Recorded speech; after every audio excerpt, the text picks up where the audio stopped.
অনেক বছর আগে চন্দ্রদ্বীপ নামে একটি রাজ্য ছিল। সেই রাজ্যের একমাত্র রাজকন্যার নাম ছিল চন্দ্রমল্লিকা। সে শুধু সুন্দরীই ছিল না, ছিল বুদ্ধিমতী, সাহসী ও দয়ালু। রাজ্যবাসীরা তাকে খুব ভালোবাসত। একদিন রাজ্যে এক অদ্ভুত অন্ধকার নেমে এল। আকাশে চাঁদ উঠত না, ফুল ফুটত না, শিশুরা হাসত না। লোকেরা বলল, চাঁদের দেবতা রুষ্ট হয়েছেন। রাজা তার সভায় সভা ডাকলেন, কিন্তু কেউ কোনো সমাধান দিতে পারল না। তখন চন্দ্রমল্লিকা নিজেই সিদ্ধান্ত নিল, সে পাহাড় পেরিয়ে চাঁদের দেবতার কাছে যাবে। তার যাত্রা ছিল বিপদে ভরা, তাকে পার হতে হয় বিষাক্ত জঙ্গল, ছলনাময়ী নদী আর রহস্যময় পরিদের। শেষে চন্দ্রমল্লিকা চাঁদের দেবতার সামনে পৌঁছাল। দেবতা তাকে বললেন, তুমি নিজের রাজ্যকে ভালোবাসো, সাহস দেখিয়েছ।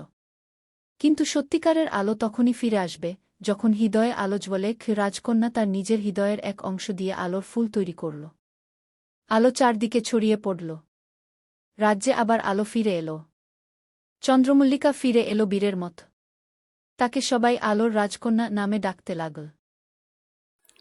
ভিডিওটি ভালো লাগলে অবশ্যই সাবস্ক্রাইব এবং লাইক এবং কমেন্ট করবেন, যাতে এরকম ভিডিও আপনারা আরও দেখতে পারেন। আর আপনাদের আগ্রহে আমি উৎসাহিত হয়ে এরকম আরও ভালো ভালো ভিডিও বানাতে পারি।